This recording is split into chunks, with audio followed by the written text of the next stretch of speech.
Hello everybody, it's Tense again. And today we're coming on a very light mode, something that is not difficult, not complicated, We're going to talk about what equipment do you need to make your products.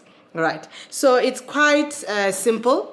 Most of the equipment that you are going to use are literally lying around your house. I would say 95% of those equipment are there.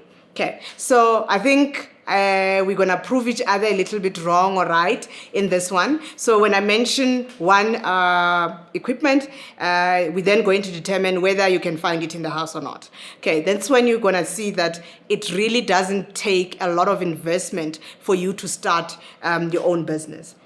Remember, subscribe to the channel, hit that subscriber button so that you will be notified of the new videos that are coming in.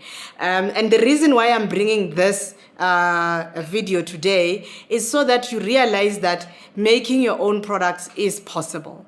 It doesn't cost an arm and a leg for you to make this product. So for those that are wanting to come and train with us, you will get a snippet of what we normally do in the training. So let's start. What do you need?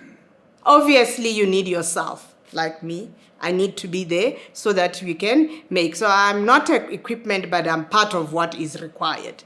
What is it that we also need? You need an area in which you are going to work in. Okay, it's important that that area you dedicate it for what you're going to do, not while making your products. This side you are cooking biryani and then the spices from biryani is going into your product. It's not going to be a good product that you're going to make. So the space is really, really important. So I've mentioned space. You have a kitchen. You can use the kitchen for you to make the products. So now let's start. This is a plastic jug, and you can find it in your kitchen. So that's one. This you will use for all your cold press products, and this you can use to mix certain things, to waste your ingredients in. So this is one that you can find in your kitchen. We all know this, okay? We call it a glass jug. Most people refer it as a Pyrex jug, and this is a heat-proof jug. You need a heat-proof glass jug because you are going to heat some of the ingredients. All right, so this you can buy in a kitchen store, and some of you might have this and you're not even using it. You are waiting for the visitors to come to make that custard. So it would be something that you can take and use. If you don't want to use this and you want to go the laboratory side, which is something that I don't think you will have in your a kitchen, it's a beaker. Okay, so this is more laboratory wear. So instead of using the glass jug, you can use a beaker. But this obviously you will not find. This is a stirring spoon. It's just long, and you can use it to stir your ingredients or whatever that you're going to be making. So I like this spoon because in bigger jugs, I can be able to stir nicely.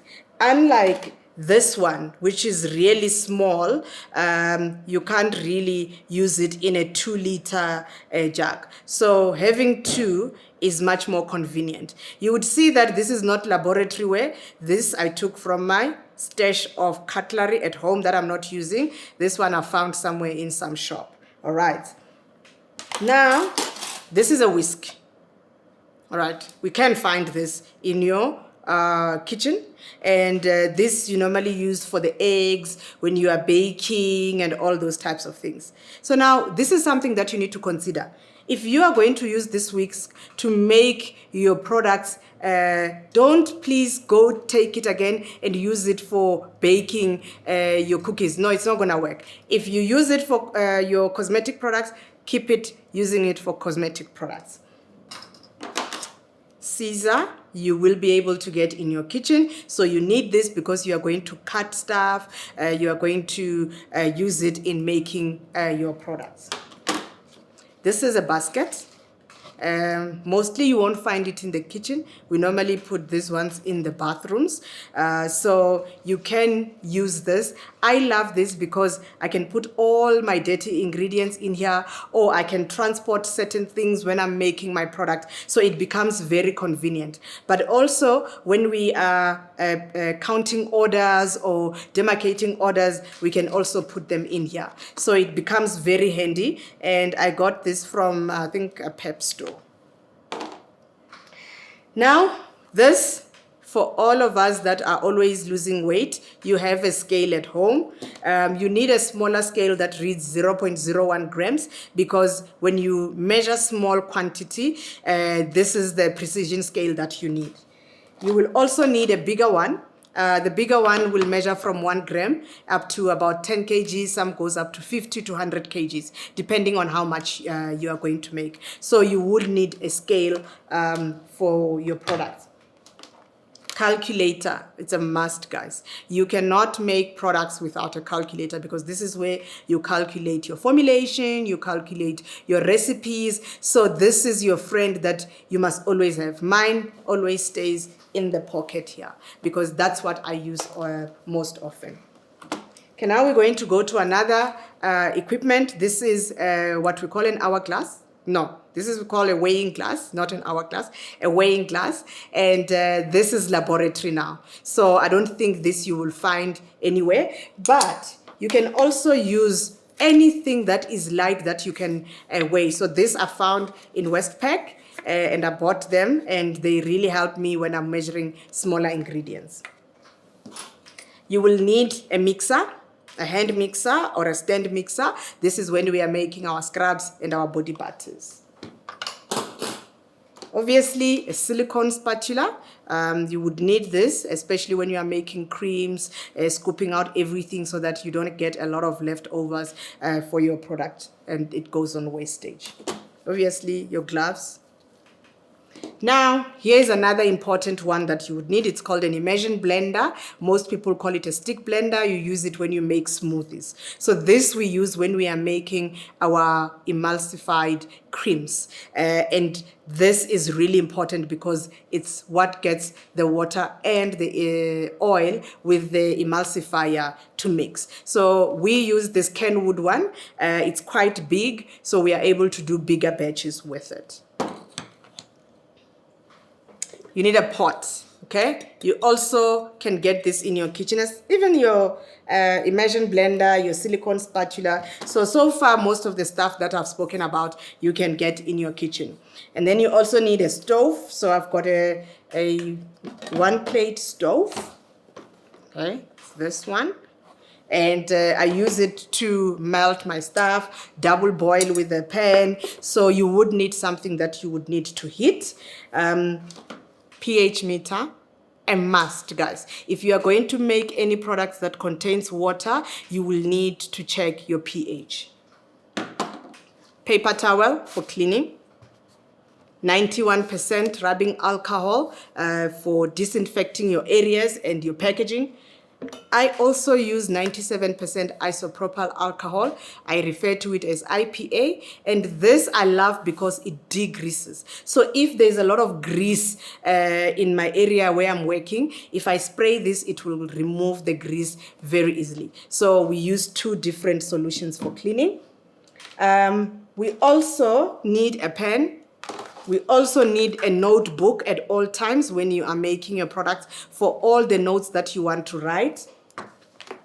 And you need a marker because you are going to mark all the ingredients that you're going to use. So if this was going to be moringa oil, you will write it's moringa oil so that you don't get to confuse it. Okay, so the last part is you need your goggles if you're going to work in the laboratory. So I don't need to wear goggles because I wear my spectacles. So they serve as my goggles, but you need this.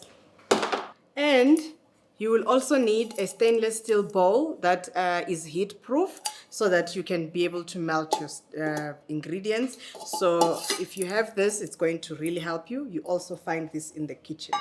Now, if you're a formulator and you've been doing this, you cannot resist buying lab stuff. So this was my first investment that I bought. It's a magnetic stirrer. So what I will do is I'll take this, put it in here. There's a little magnetic thing that I put here, and it just stirs while I'm not there. It really saves you time. But I could only do small quantities, and then obviously, you know, the bag catches on. So I ended up having to buy a homogenizer. So this is a homogenizer. I can mix literally over 50 liters of liquid with this. So I don't have to be doing manual labor, but it's a little bit pricey. But once you have it, it's something that is going to really save you time. So in terms of what you really need, as I mentioned, you will get a lot of those equipment in your kitchen. So before you go buy, first raid your kitchen and see what you can find. And then from there, you can now go and purchase. So the places where I normally go is your China malls, Chinatowns, your Pep. That is where I got most of my equipment from. So I hope this is going to show you that it is doable. You can make your own cosmetics at home, either to make for yourself or to sell as a business. So as mentioned, easy, simple, and you don't need a lot of money to start this business. So hoping to see you soon at Ten's Academy. Just to remind you that we train twice a week, twice a month, and either body or face. Sometimes we do add in hair care. So please do give us a call and also subscribe to our channel. So ciao.